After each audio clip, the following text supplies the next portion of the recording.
Hello there, folks. Simply put, this is an exercise in finding out how many random items of prehistoric archaeology news we can get into a single show. So if you feel you're up for that, that's in your wheelhouse, as the common parlance goes. Stick around.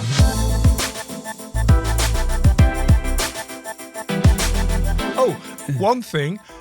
There's a non-prehistoric item of Roman scatological goings on near the end. That's true, there is. It's just, it had to go in though, didn't it? It had to go in. So you've got to stick around.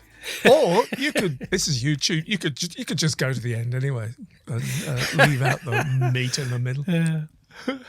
Yeah, I'm not sure that was the best metaphor to use. It has to be said, this is by no means an exhaustive list. I mean, it's just, we've said it before. There is so much news from around the world that pops up all the time, and sometimes we just want to throw some things at you that you can go away and research, check the links and read up on them, that otherwise they might just slip through the net. There's so much stuff. So, we're just going to give you a few here. Absolutely. Well said that, man. Glad you said that. And no idea how this is going to go. So we're just going to give you the headlines. And if we feel there's some bits of it that interest us, we'll have a conversation about it. We don't want to dwell on stuff for too long, because we don't want this to be a 5-hour show. But who knows? Who knows? Who knows what value for money you're going to get out of this? All right, cool. Shall I kick off then? With my go on, you kick off.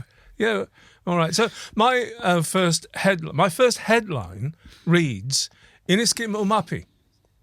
I'll put that actual word, so you know what I'm talking about, on the screen. Iniskim, well, it might be Iniskim Umaapi. I don't know. But Iniskim Umaapi is this Canada's Stonehenge. Now, how many of you know what a medicine wheel is, or what it's supposed to be, or where they are even? And we're talking in terms of... not megalithic, indeed, because there aren't sort of large stones involved with them, but stone monuments in North America and Canada. And the one in question, this one particular one, Iniskim Umaapi, also better known as the Majorville Cairn and the Majorville Cairn and Medicine Wheel, which is in Alberta, Canada. So, as with all the news items, I'll put the link, so if you want to follow this up further. And we haven't investigated medicine wheels before. No, we haven't, that's true. But if you're in the US, you probably know a lot more about them than we do. Interestingly, these do date way back, older than to get that age-old, that go-to fix on it. In some instances, older than Stonehenge, but also in use for quite some periods of time. What are we talking about? A medicine wheel. The basic schematic seems to be a largish stone cairn, pile of stones in the middle, surrounded by a ring of stones in a periphery, maybe 9 meters in diameter, a stone circle of smaller stones, but then divided up into radials of stones, in this instance, 28 divisions of the interior circle. So the reason they're called medicine wheel is because looking down on them, they look just like a wagon wheel with 28 spokes. I'll say a little bit more about that, but there are several varieties of them throughout North America and Canada. And where are we talking about? I mean, in the article it says medicine wheels are scattered across the northern plains in Montana, Wyoming, Saskatchewan, and Alberta. But Iniskim Umaapi is the oldest known one in the world. Archaeological studies estimate the ancient stone circle to be about 5,000 years old. I have heard, actually, studies have found it to be a bit earlier than that even, dating to roughly the same time as the first phase of the construction of Stonehenge. So that puts the date on it. Beyond that, who knows anything apart from the Blackfoot Nation people, indigenous peoples who have traditions descending from this. Now, the translation of Iniskim Umaapi is, I believe, buffalo. What's the word? I should know this probably, and I don't. How long have we been calling them? Have people been calling them medicine wheels? And why are they called medicine wheels? I think the wheels bit is because they look like wagon wheels, so it's a settler's. Yes, but medicine wheel. Is it the same reason that we call things sacred when they might not be in Britain? Well, they are sacred. That's the point. As far as medicine is a Western word.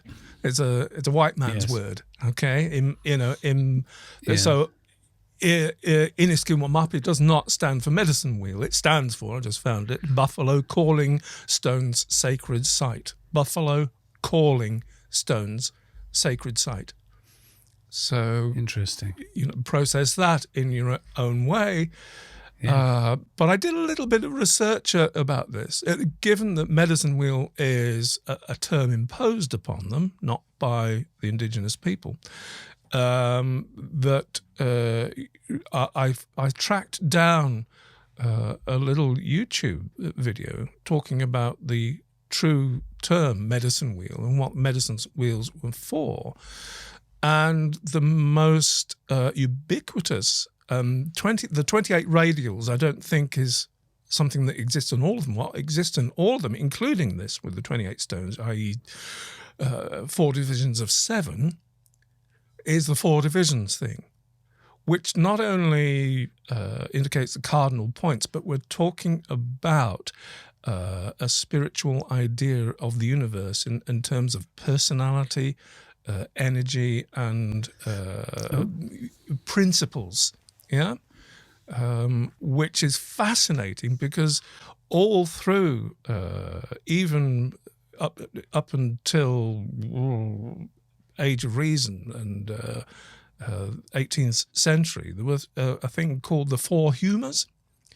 And we're talking more about this kind of thing of 4 principles of existence and personality types and ways the world works, divided into 4 distinct types.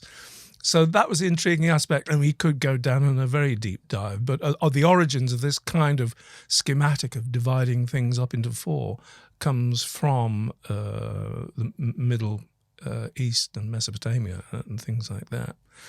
So I don't know if there's any kind of correlation there at all. So that's what caught my imagination about it. It's not the stones themselves, but this indigenous people tradition of the way of viewing the universe in terms of 4 types and how you maneuver through life by identifying these 4 polarities and types. And we still got them. People use 4 type personality type things in business studies and that kind of thing. So there we go. I'll draw a line. Links in the description. Can't say any more. Fascinating. Wonderful. Did I do all right? Well, okay. Well, I shall just bounce straight on then and tell you that I'm taking you. The first one I'm taking you to is the headline here is Bronze Age Women Altered Genetic Landscape of Orkney. And this is interesting for a number of reasons. Do you know, I am not going to pretend that I understand the genetics. I don't. But researchers have found, this is on one of the northernmost islands of the Orkney Isles. This is the Links of Noltland, which is on Westray. And there's a whole cemetery of remains, for want of a better term. It's not actually a cemetery as such, but lots of remains there that go all the way from 3,300 BC right through to 500 BC. And archaeologists and geneticists have been looking at all these remains and using ancient DNA. They have seen correlations and differences that you may know about, and we've certainly talked at odd times about. At the beginning of the Bronze Age, so the just transition from the Neolithic into the Bronze Age, there was this almost entire genetic replacement of the indigenous people that the genetics shows that people were migrating into Western Europe and into what is now Britain. From just to be clear, Rupert, we're talking about way after the main phases of building at Ness of Brodgar and Ring of Brodgar and that megalithic building around Stennes and all that, aren't we? Indeed, yes, substantially after. So this is when there have been people on the Orkney Islands for for ages by this point. But so you've had this migration of people from the east, from the steppes, from around the Baltic Sea, and coming into Western Europe and into Britain. And what the genetics has shown everywhere else is that this was a male-dominated thing. Genetics shows that principally it was men who were coming in and replacing the indigenous population. That's what the genetics is saying here. As I said, I personally don't understand the nuances of this. But what makes this discovery on the links of Nordland so different is that it shows that, particularly on this island of the Orkneys, that it was the women who were coming in from outside rather than the men. It is entirely dominated by women's DNA. Now, it's particularly interesting because I just have so many questions in my head of, well, how would that show up? I mean, I'm not being glib, but could you have a situation where there's just a couple of blokes have corralled a whole load of incoming women? I'm not suggesting kidnap them, but would that give rise to this kind of genetic result? I really don't know. But I think, as we said, we'll put these links underneath so you can pursue them and you might understand the genetics better than I do. But that is the principal thing here, that what is different on these northern Orkney Islands is that it's showing that the women were taking up residence here, incoming and taking up residence here, as opposed to everywhere else where it seemed to be male-driven. I assume, because these are the kinds of things that can be discerned from modern genetics, it is that you can work out what the bottleneck is, how big the bottleneck through which the genes are coming, i.e. How many women are, in this case, at the origin of the spread of this line, this genetic line. I don't know. I don't know if there's anything like that in the paper at all. They have narrowed down. It's over 50 burials with at least 100 individuals. So there are multiple burials here. But so we're looking at the aDNA being taken from in excess of 100 individuals. But the thing is, through what narrower gap did that genetic material come through in the coming over the sea, coming over the... You know what I know. Yes. Yeah. So I don't. There's nothing else for us really to say about that, or except share the questions that arise in our minds. Is this? Are the women being the primary motivating force behind this, or is it the other way around? Are they being brought? Are they going themselves? Are they being prime motivators, or are they being brought by choice? From people. It raises an awful lot of questions, but there you go. Over to you. Yes. I think, with your permission, we shall move on and Indeed.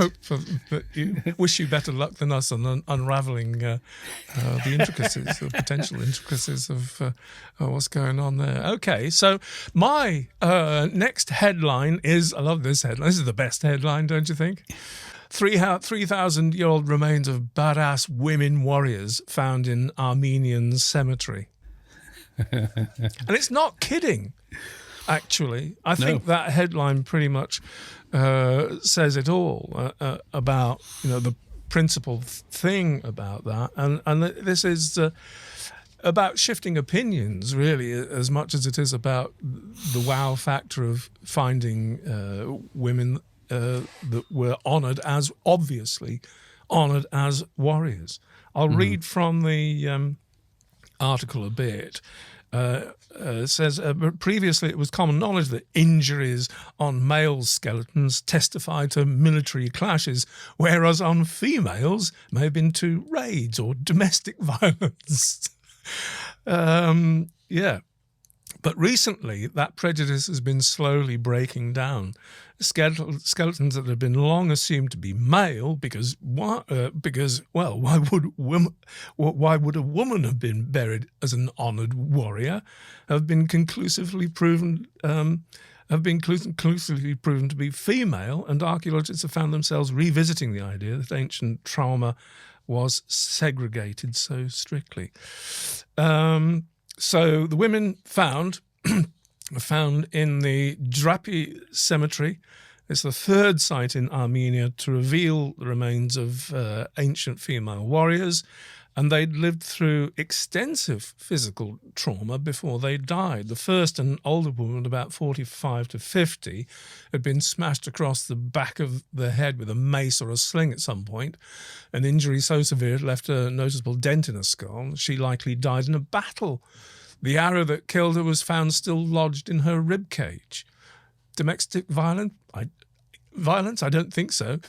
The second woman was much younger, just a teenager, but she'd suffered even more extreme violence in that short life. She'd been shot badly in the ankle at some point and stabbed in the jaw from below with a dagger. Injuries that hint at a possible role as a cavalry soldier, the authors note. Her skull had been caved in by a mace, leaving an injury similar to the older woman's, but larger. And though it wasn't a fatal blow, oh Lord, the authors note that the girl might have had disabilities acquired from serious hits, for example, motor, cognitive and psychological impairment. Both, however, were well-trained, muscular, presumably conducting archery-related hard physical activity on a regular basis. They were buried with bowls and jars, but also arrows, daggers and decorative beads, the funerary rites of professional warriors. So, I mean, I don't really need to say any more. The article says it all. Those are badass women. Absolutely, but it's a wonderful thing, that there have been, as you just said, there have been these prejudices forever in archaeology. That you find somebody who's been buried with weapons and what have you, and it was just presumed that they were the bodies of men, and it wasn't until recently that people have gone back to start looking again and found that loads of these burials are women. It's just it's changing the misogyny of history, really. It is exciting. Well, the other thing is about that all these proclamations, must have been made, were actually made in the face of traditions. Handed down traditions of that there were female warriors and well-known female warriors in whatever literature or stories had been passed down in that region of the world. It's a kind of, we knew that all along. And now you're finally grudgingly, because you can't argue with the facts kind of thing. So... fascinating stuff. Great material for stories and writing, and in this day and age, I would have thought wonderful source material. Great storytelling. But beyond that, I'm not going to say any more, I don't think. Follow the link for more. Yeah. All right. Well, I'm going to bounce on to this. Is an interesting piece from. This is a discovery in Mesopotamia, so Eastern Asia, moving into what is now modern day Iraq, and it's a discovery that's just changed our views of farming history, basically. And this is the discovery of broomcorn millet.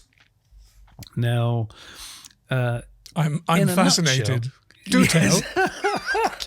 Well, basically, what's made this so groundbreaking from the point of view of farming history is that it was always presumed.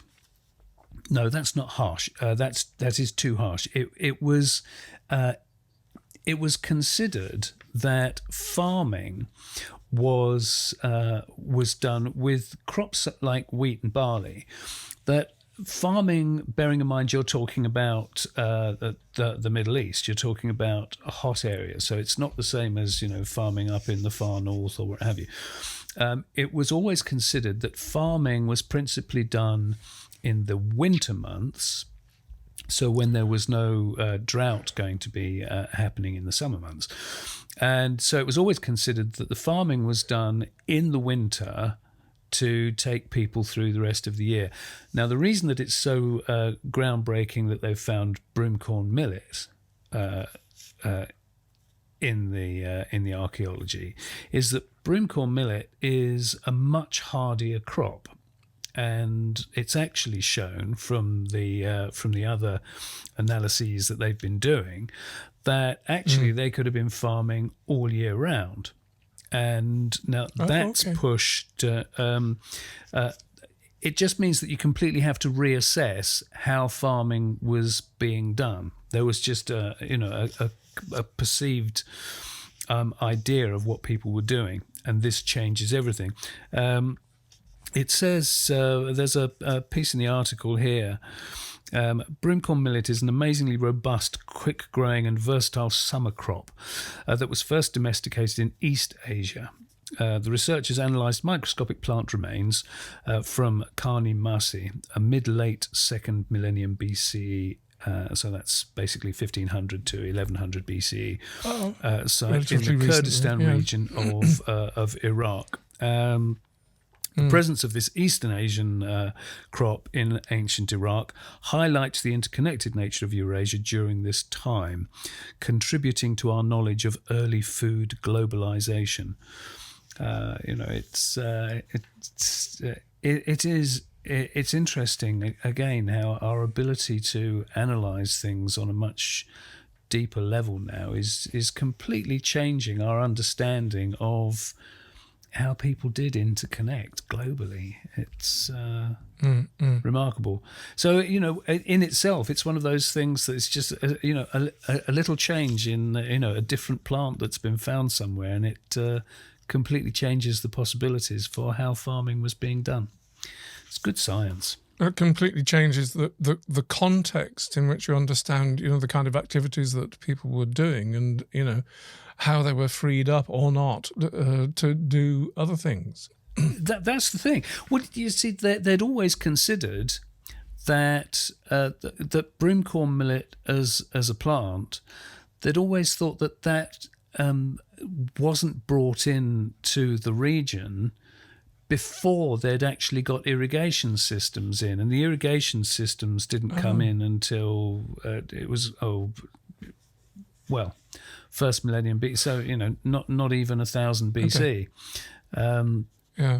So that's what's made this so different. They always thought that any broomcorn farming was much later, and finding it where they have, it's just changed all that. So there you go. Fascinating stuff. All right. Shall I move on to the next item? Yes. I shall start this by asking a question.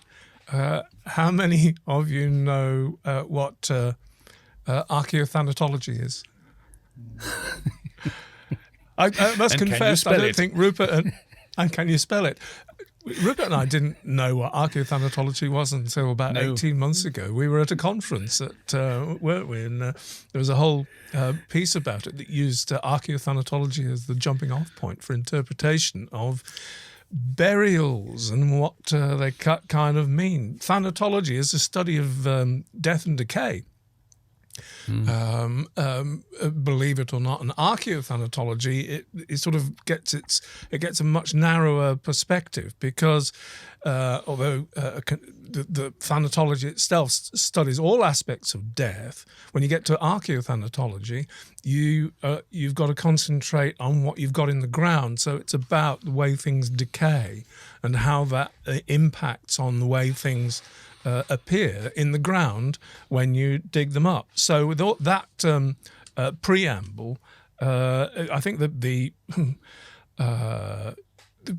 headline was "Mummification in Europe older than previously thought." Okay. So what I can read from that is archaeothanatology is an approach used by archaeologists to document and analyse human remains in archaeological sites that combines observations of the spatial distribution of the bones in the grave with knowledge about how the human body decomposes after death. Archaeologists can then reconstruct how the dead body was handled after death and buried even if several millennia have passed.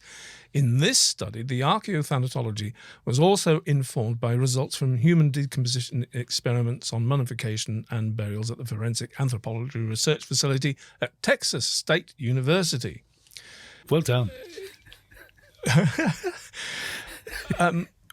This is the great thing about archival archaeology, that what it was is using recently discovered photographs of the skeletal remains of 13 individuals excavated in the 1960s. So this isn't a current ongoing excavation even. In the Sado Valley, Mesolithic shell middens, so we're talking way back, way back, I don't know, so 8,000 years ago, in Portugal, the researchers were able to reconstruct the positions in which the bodies were buried, providing a unique opportunity to learn about the mortual rituals that are taking place at that time. So that's nutty science, isn't it? Absolutely. But we're pushing back mummification to 8,000 years ago. Wow. That's the first wow. But the other thing is, of course, that this is implied mummification, not direct observation of it, by analysis of how the bodies were left, or how the bones were arranged in the burials from photographs of the burials, not even by direct examination. Yeah. And there are all sorts of technical aspects that go into it, as to how. The giveaway, it seems, in this case about mummification is that the bones, in order to arrive at the position that they are in the grave, the fleshy parts of the body must have undergone some kind of desiccation process, i.e. a drying out process, for the bones to be so near together as they are compressed together. If you bury a fleshed body, they can't arrive in these positions because there's too much flesh in the way. If the body is desiccated before, which is part of the mummifying process, if I'm understanding this right, where the flesh is dried out, it's not defleshed. The flesh is dried, and so all the joints and the bones are much closer together, and that's the observation made here. That's what blew me away about this research, that in order to join those dots and actually make sense of what they were seeing, that required a phenomenal understanding of anatomy to be able to piece those together. It's just brilliant. So I advise, rather than listening to me witter on more about it, and I'm not going to, but to get your own perspective on that, follow the links to that in the description below. I've got a starting off point for doing more research there. Archaeothanatology, who knew? It's just tripping off the tongue now. I had like difficulty at first when we first heard it, so sort of breaking it down. Run that by me again. Archaeology, love it. Over to you, sir. Over to me. All right. Well, I'm taking you. This is actually I'm on a plants roll today. This is the headline is 7,000-year-old grains hints at origin of Swiss pile dwellings. Now the pile dwellings. So basically, houses built on stilts in boggy or lakeland environments. And they are found all over the place. But the first pile dwelling was found on Lake Zurich in the mid-19th century. Since then, they've found loads of them. There's 111 of them are registered UNESCO World Heritage Sites. So there's a lot have been found. The thing was that nobody knew where this style of building, the whole concept of pile dwellings, where they originated. And a discovery, this is actually on Lake Varese, I beg your pardon, Lake Varese in northern Italy. So the pile dwellings that were known about before were in Switzerland, and I'm not talking about others that we've got in Britain, things like that. So they're found in Switzerland, but they have found one on Lake Varese in northern Italy. And the thing is that they took some core samples here on Lake Varese. The thing is that the island here, and I have got it in my notes, I can't remember the name of the island, Isolino, Virginia. There you go. And now the thing is that it's an artificial island on Lake Varese. And they did some core samples, and they found grains of different crops, 7,000 years old. And the thing is that the variety of crops matches those found in the pile dwellings in Switzerland. And the crops and the pile dwellings at Isolino, Virginia in northern Italy predate the Swiss pile dwellings by 500-600 years. So they've been able to find from this that actually it was a concept of building, a style of building that started quite a long way to the south and migrated north into Switzerland. So there you go. Run the dates by me again. Okay, well, the dates are the oldest known pile dwelling in Switzerland is 4,300 BC, but the results, the dating from Lake Varese are 4,950 to the latest is 4,700 BC. So you are talking about 500-600 years earlier in Italy. Italian, which is nice, more. Yeah, exactly that, isn't it? The crannogs. These are older than the British crannogs. Scottish crannogs. And indeed Irish. Yes. But yes, they're older than the crannogs in the British Isles. If you're interested, the range of crops, the 7,000-year-old plant material from this earliest phase of occupation on Isolino, Virginia, is durum wheat, barley, opium poppy, and flax. Exactly the same species. Wow, they knew how to have a good time. Yeah. Yeah. There you go. All right. Thank you for that. Not only are we getting timescale whiplash, but geographic whiplash here. I'm taking us off to China.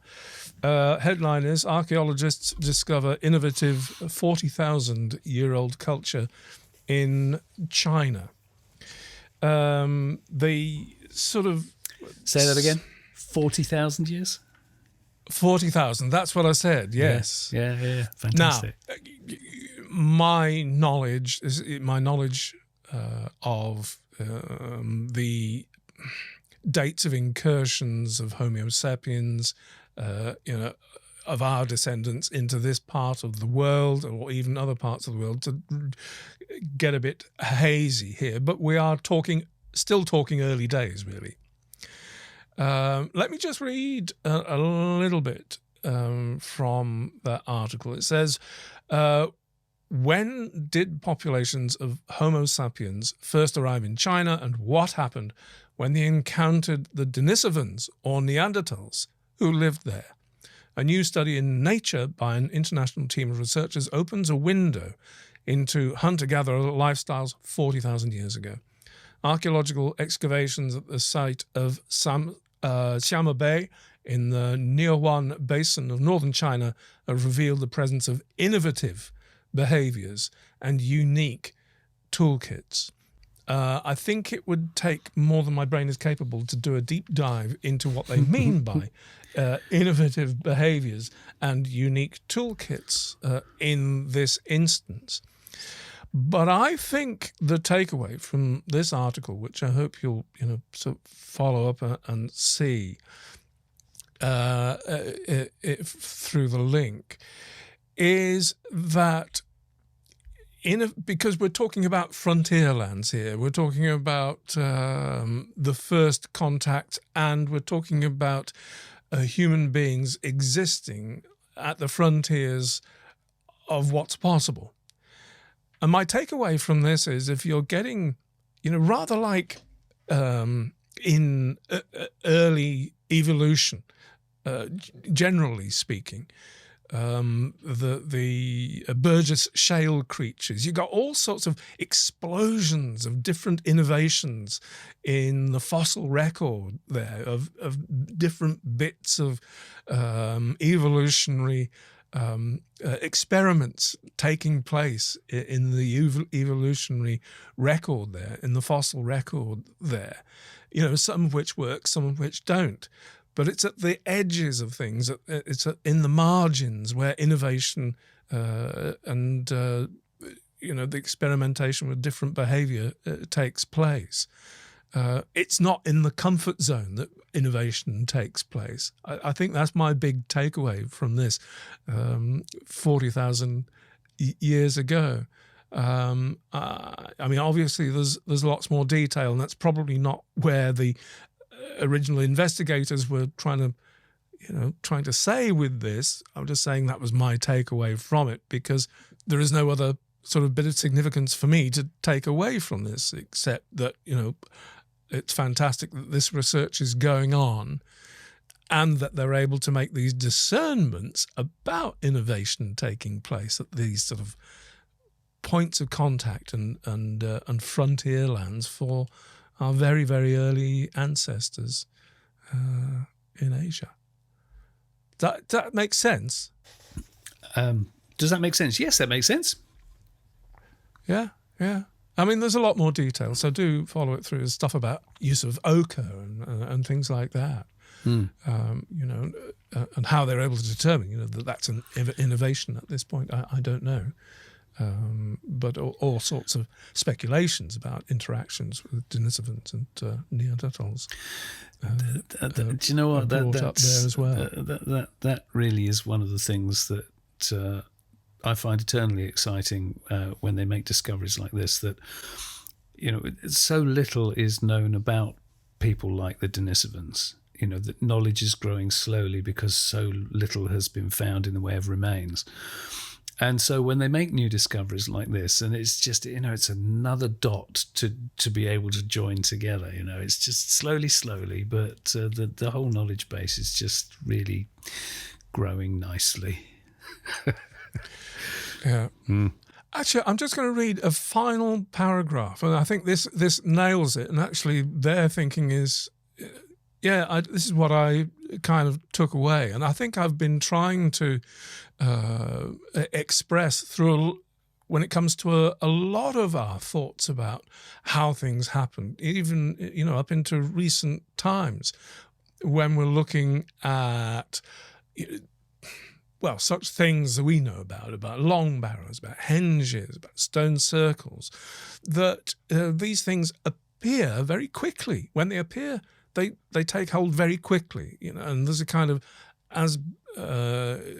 punctuated equilibrium. That's not my phrase.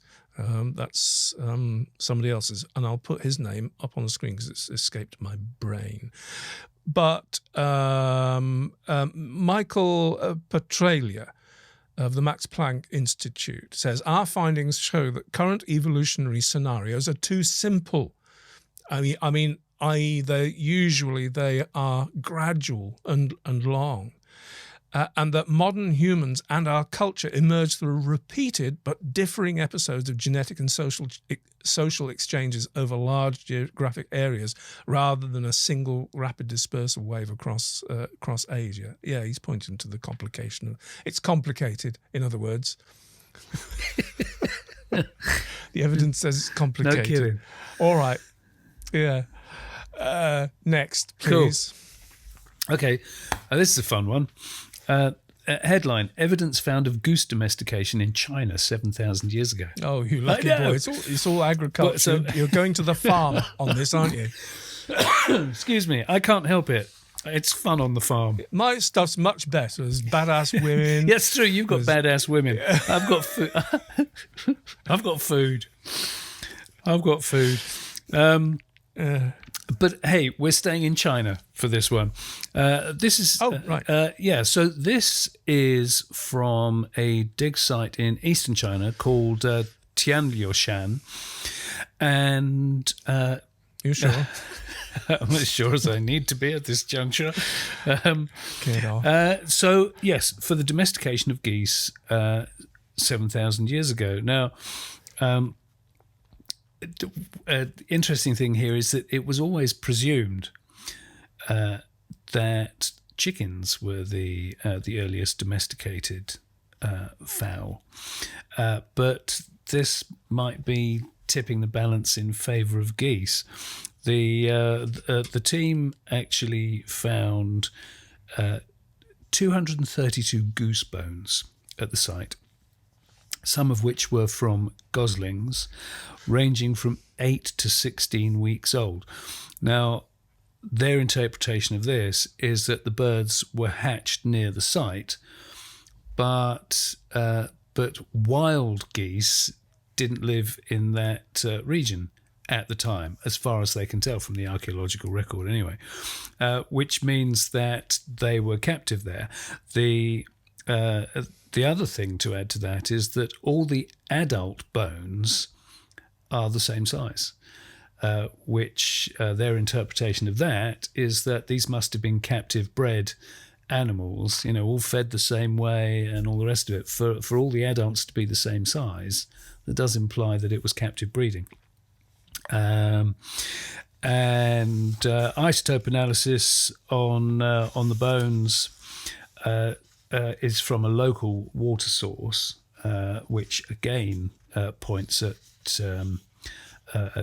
domestic breeding, because the birds were all coming from exactly the same place. So there you go. It's short and sweet, but it's that 7,000 years ago, domestic geese in eastern China, which predates chickens, apparently. I don't know what the oldest domestication of the chicken is, but this team say that that the suggestion is that it could be that geese were the first birds to be domesticated. Okay, I've got nothing to say about that. No, well, you get more meat on a goose than you do on a chicken, don't you? Ain't that the Probably truth? bigger eggs too. True also. Okay, shall I take us now to Israel, Right. actually. And talking about timeline whiplash, we're talking about 500,000 years ago. Oh, okay. Now, so we're not talking about Homo sapiens. I presume I don't know. It doesn't actually mention, because I don't think there's any particular species of hominid associated with these finds. Right. So there is, so we don't know what the species are, but what we are talking about are the tools that they used. So these are people using their brains and their hands to make things. Let's be absolutely clear about that. So the headline is "Collectors in the Prehistoric World Recycled Old Stone Tools to Preserve the Memory of Their Ancestors." I have a beef with that headline, which I'll try to express later. The meat of it is a first-of-its-kind study at Tel Aviv University asks what drove prehistoric humans to collect and recycle flint tools that have been made, used and discarded by their predecessors. After examining flint tools from one layer at the 500,000-year-old prehistoric site of Ravadim in the south of Israel's coastal plain, the researchers propose a novel explanation. Prehistoric humans, just like us, were collectors by nature and culture. The study suggests that they had an emotional urge to collect old human-made artifacts, mostly as a means for preserving the memory of their ancestors and maintaining their connectedness with place and time. Now, obviously, it's a wonderful thing that you can do a study and be so refined about things happening 500,000 years ago and be able to tell from the patina of old flint tools that enough patina has developed on an old flint tool to be able to determine that hundreds of years after its original use, it's been used again, repurposed again. And they can do that. This is the meat that I'm taking away. They can do that by knowing that the patina has been chipped through to remake a blade surface or something like that. So no problem there. Wonderful that they can determine that a human species was doing that at that time. What I have a beef about is the interpretation. Do you know enough about this to feel that their interpretation, that this was an honorary thing, that they were preserving their ancestors or honouring their ancestors in some way? I'm thinking. I think it's a perfectly valid question that you're raising. I suppose maybe it's because of the numbers of items that they've found. Because would it be easier at some point? Well, I mean, it's never going to be easier. If you've got a ready-made blade that to keep honing its edge, as you say, it doesn't have to be an honorary thing at all, does it? It could be a convenience thing. Yeah, interesting. Yeah, I mean that is my thing. That I would go to. Oh well, you've got something that's already half made. Why not just use that? Yeah. It's people are lazy, not lazy, if you see what I mean. When they need to, like we saw at the edges of frontier land, whatever, making innovations and doing all the hard work necessary they do in order to survive. But boy, we know if we can do less work, we'll do it. Yes. We'll take the easy route to get the same result. Very, very Why true. wouldn't you? Yeah. And also, it's worth noting as well that that you actually need to start off with a fairly large piece of stone to get down to usable tools anyway. So it's a lot of work. Yeah. So no, it's a good point to raise. Well done. Yes. I don't know. Maybe we should get in touch with directly with the. There's a sort of romantic with the team idealism going on. There's a sort of romantic idealism, I think, going on in this interpretation. That's really out of joint. Okay. Yeah, interesting though. I mean, it has to be said. We do keep our forebears' bits and pieces, don't we? It is something that we do, but as you say, it's how they can discern that is something else entirely. Yeah. But we only we only do stuff with them, make them usable if there's utility in it. Otherwise, they're kept on a shelf. Yeah. Carry on. Over to you. Over to me. Okay. Archaeologists discover gold pectoral ornament and bronze mirror in a Siberian barrow. This is a Scythian burial in Siberia. They actually call this region the Siberian Valley of the Kings. Not the oldest known use of porridge, then.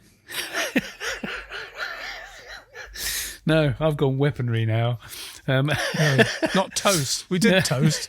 It was a long time ago. That was toast. Natufian. Yeah, that was the oldest the oldest known toast. That was 14,000 years old. Yes, it was burnt toast as well, wasn't it? If I remember.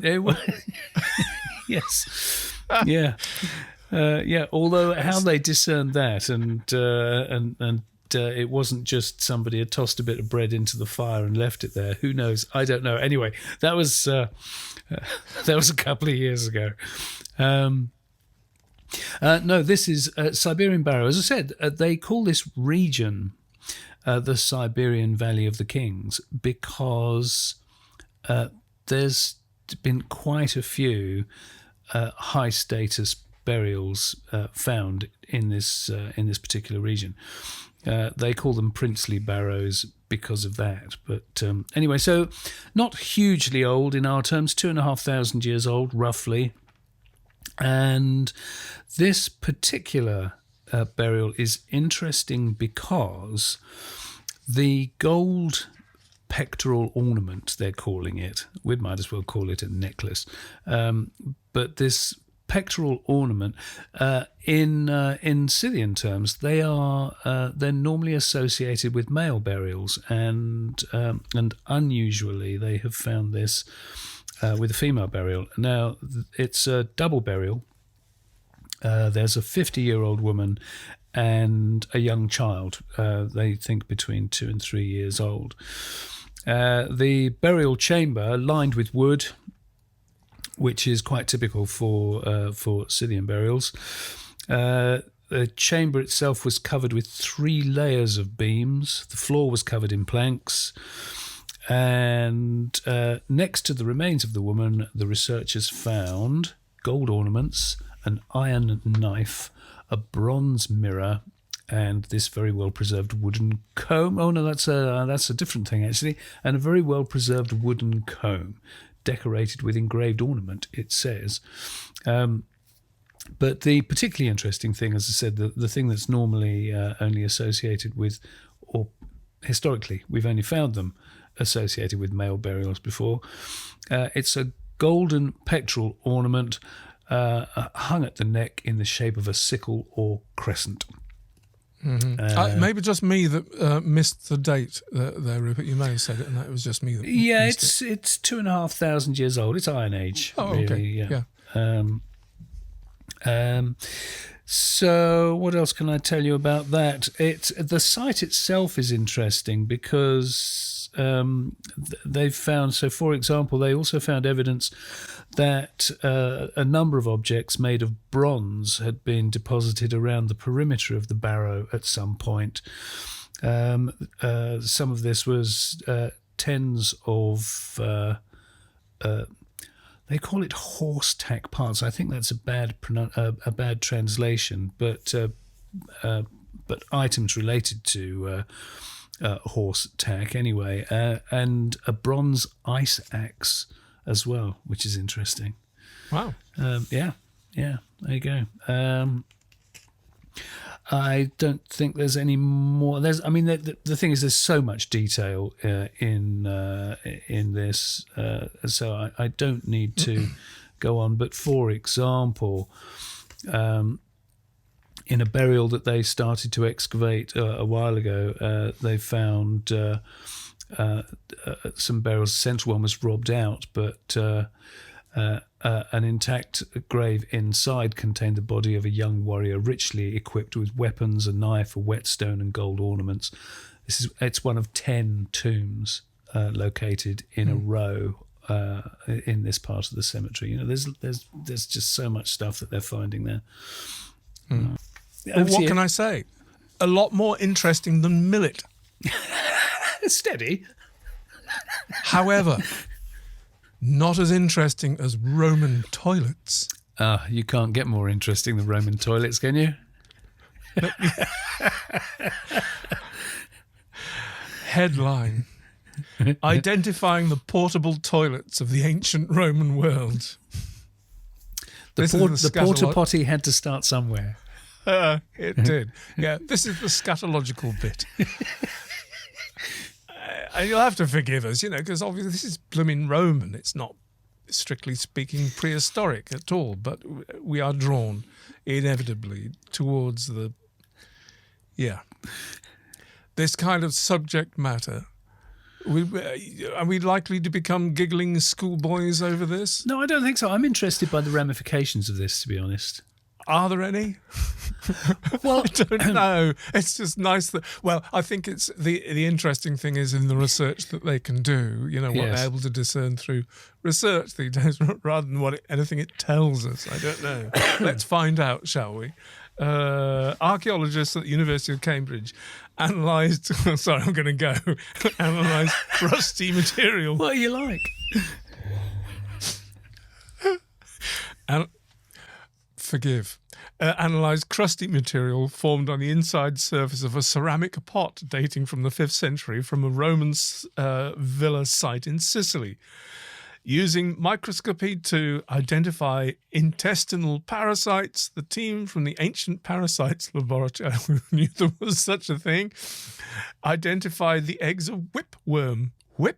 I'll say that again, whipworm, confirming that the vessel had once contained human feces.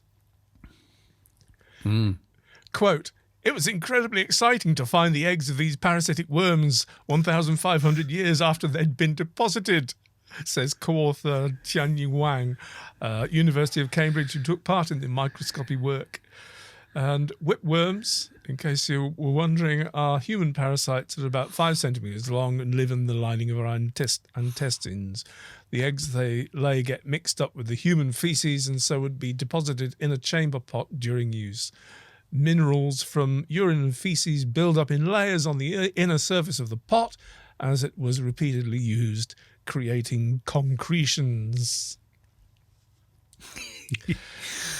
I still really don't know what this tells us. It tells us more about archaeologists than it does about... except we got portable pots here. This isn't the sort of permanent latrine facility. I'll tell you why I think it's interesting. And it's because we know that people have been travelling for many thousands of years. We know from places all over the world, we know that people were travelling with pots, that they had, again, presumption that it was used for carrying, whether it was milk or whatever foodstuffs. It was the fact that they'd found a ceramic pot that had been used as a toilet. It just raises the question that is that a one-off that somebody, with I know I'm slightly going off on one here, but it's just sometimes you need to. That, is it a situation where it was just a horrendous night out and somebody didn't want to go, out to the toilet or whatever, so they went in a pot that was then discarded? Was it a one-off? Or is it that people did actually travel with the equivalent of a portable toilet because it was easier and safer than going off into the woods or wherever when you were travelling? But this is in the context of a villa, so the implication is not that people were travelling. It's just that it seems to be. I mean, I'm old enough so that when I was very young, chamber pots were still a thing. I mean, I Indeed. think that, if anything, that's the implication, is that Romans were using chamber pots. Uh-huh. I used a chamber pot when I was very little, so what kind of thing, in a way. Could be. I don't know. Maybe I'm missing something. I don't know. It's there must be something else in there. It needs corroborating evidence of some sort, to see, find out if this kind of usage is a bit more ubiquitous. It's interesting. I mean, this is in the context of a villa, not in the context of a baths or something like that. Yes. It's so it's internal. It's domestic, in other words. Yeah, interesting. It's not necessarily to do with travel. No, but nevertheless, it is a portable.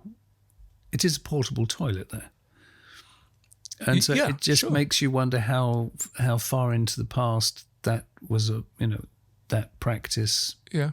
Fair began, enough. really. Fair enough. The big question is, who would choose a life in what, I don't know, archaeoschatology? I have to say, I have an abiding fascination with parasitology. Because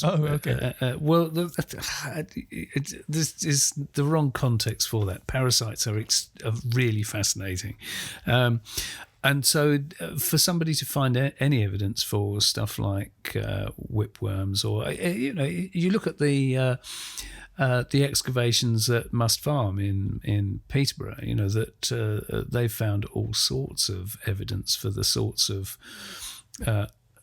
potential unpleasantness that people were living with at the time, and what just how people coped with things. It's interesting to find out what sort of diseases and problems people were living with. Can I just backtrack a little on my interpretation? This is maybe slightly off theirs. I've just noticed it says this in a quote in the article: conical pots of this type have been recognised quite widely in the Roman Empire. And in the absence of other evidence, they have often been called storage jars. Okay.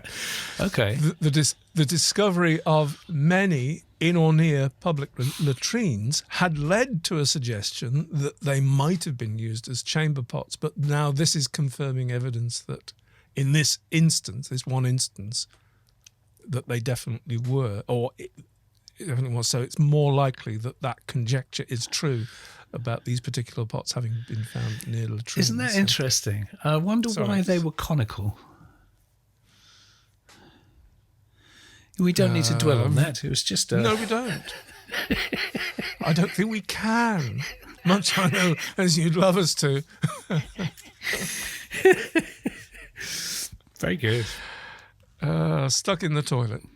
But that's it. That's it. You've got nothing else for us. That's I have. I've got one. Oh, you have? Yeah, I've got one. Take us to the end. Take us to the, Actually, this bring us on home. This is lovely. This is archaeologists have unearthed a 4,000-year-old board game. Beautiful. Now, 4,000 years old. It's a stone board game. Actually, going to put up a picture of... this is not the game that we're talking about here. There is a beautiful board game that was found. It's actually 4,500 years old, and it's in the British Museum in London. And the thing is that the markings on this one that they've just found in Kumaira Valley in Oman. That there's a marked similarity in the concept of the board, which is why they're making the connection with this one that already exists in the British Museum.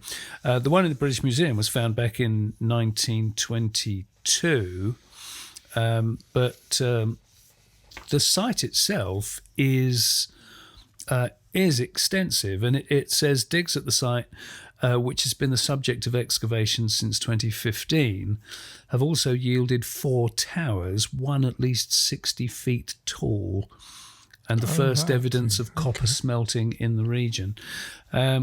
But this stone board game that we're talking about particularly here, it's got grid-like markings which they think indicate different fields of play as well as cup holes. And obviously we have no idea what those rules may have been. But that's actually now, it's interesting that there's quite a few games, board games, that have been found in different sites, particularly in the Middle East, actually. But it's always lovely when you find signs of people being people, isn't it?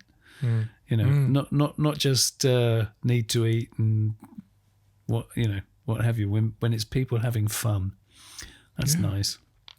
I wonder if anybody could make sense of that and come up with a set of rules so we could play that game again. Yeah. That would go well, wouldn't it? There you go. Okay, that's the end of the lollipop. Well, this has been fun. We must do it more often. Yes. Hope you agree, folks. And if you're still with us, thanks for being there. Thanks for watching. Hope you enjoyed that. Give it a thumbs up or a thumbs down. Like, subscribe. Whatever helps make the wheels go faster and the boat go faster or whatever. Yeah, and don't forget, like hop over and have a look at our stuff on our Patreon page if you want to see what else is going on there. There's loads more stuff there if you can bear it, which you won't find elsewhere. But the best thing about the Patreon stuff is the community of folks there, really lively and friendly, and challenge us on a almost daily basis to be better and to answer their questions better and keep us on our toes. Yes, we do our best. There's nothing more to say for the moment. Stay well. Hopefully see you again soon. See you next time.